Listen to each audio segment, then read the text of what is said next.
নমস্কার বন্ধুরা, ইতিহাসের ইতিকথার নতুন পর্বে আপনাদের সকলকে স্বাগত।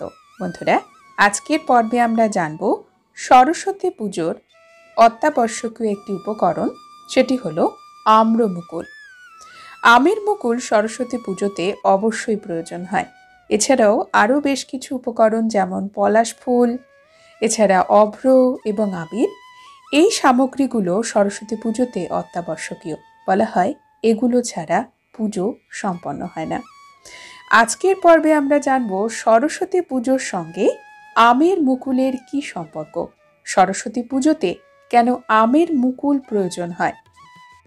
মাঘ মাসের শুক্লপক্ষের পঞ্চমী তিথি বসন্ত পঞ্চমী, যেই দিনে মা সরস্বতীর পুজো হয়।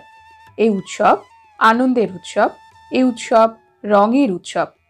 বসন্ত পঞ্চমীর মধ্যে দিয়েই বসন্তকালের আগমন ঘটে। শীতের শেষে বসন্তকাল। আমাদের সনাতন ধর্মে বিশেষ আকর্ষণ রয়েছে। সনাতন ধর্ম পৃথিবীর সকল ধর্ম থেকে আলাদা। এর আকর্ষণ হলো প্রাকৃতিক উপাদানের সঙ্গে অঙ্গাঙ্গিভাবে জড়িত আমাদের প্রত্যেকটি পুজো অর্চনা।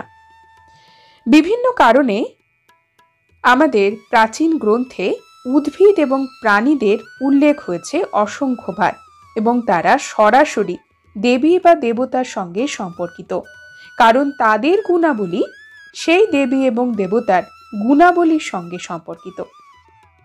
বসন্ত পঞ্চমীতে শুধুমাত্র মা সরস্বতীর পুজো হয় না।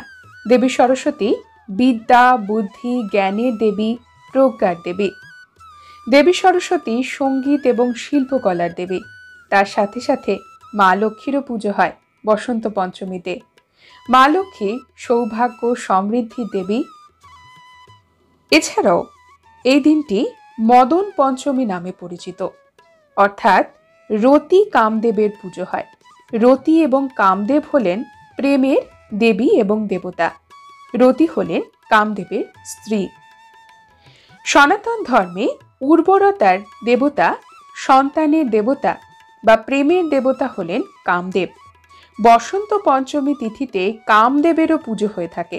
বসন্তকাল মানেই হলো উর্বরতার সময়। বলা হয় রতি কামদেবের পুজো প্রাচীনকালে মানুষেরা করতেন সন্তান ধারণের জন্য এবং প্রেমের জন্য, আনন্দের জন্য। বসন্ত পঞ্চমী তিথি আমাদের বাঙালিদের কাছে ভ্যালেন্টাইন্স ডেও, অর্থাৎ এই বিশেষ দিন হলো প্রেমের দিন। এই দিনে আবিরের প্রয়োজন হয়, কারণ বসন্তকাল হলো রঙের উৎসব। তার সূচনা বসন্ত পঞ্চমী তিথি থেকেই, অর্থাৎ এর মধ্যে রয়েছে গূঢ় তথ্য। বন্ধুরা, এখনো পর্যন্ত আমরা জানলাম বসন্ত পঞ্চমী তিথিতে দেবী সরস্বতী ছাড়াও কোন কোন দেবীর এবং দেবতার পুজো হয়ে থাকে।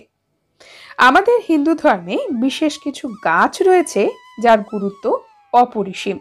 তুলসী গাছ, বেল গাছ, অশ্বত্থ গাছ, বট গাছ, অশোক গাছ, এছাড়াও আম গাছ।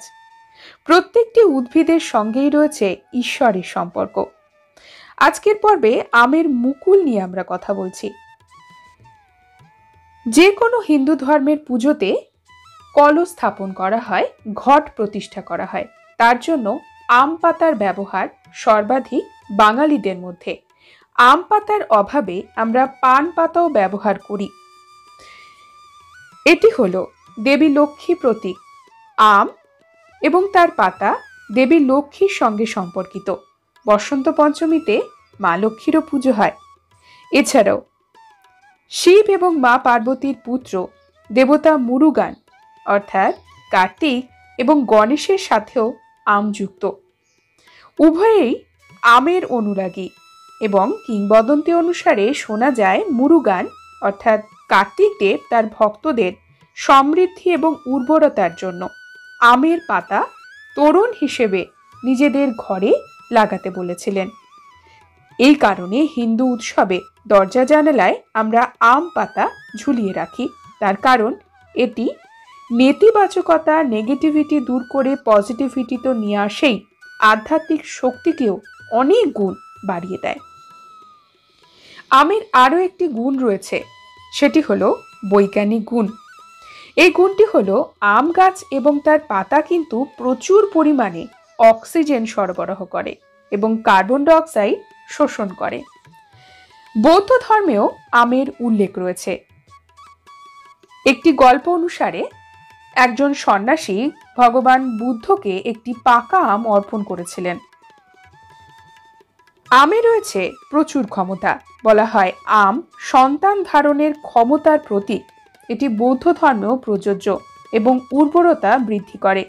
এই কারণে বৌদ্ধ ধর্মেও আমের ব্যবহার হয়, আম পাতার ব্যবহার হয়। আমের সঙ্গে যুক্ত হলো মুকুল। হিন্দু ধর্মগ্রন্থ রামায়ণ মহাভারতেও আমকে উর্বরতার প্রতীক হিসেবে দেখানো হয়েছে। আমের সঙ্গে কামদেবের সম্পর্ক রয়েছে। আমের পাতা প্রেমের দেবতা কামদেবের সঙ্গে যুক্ত।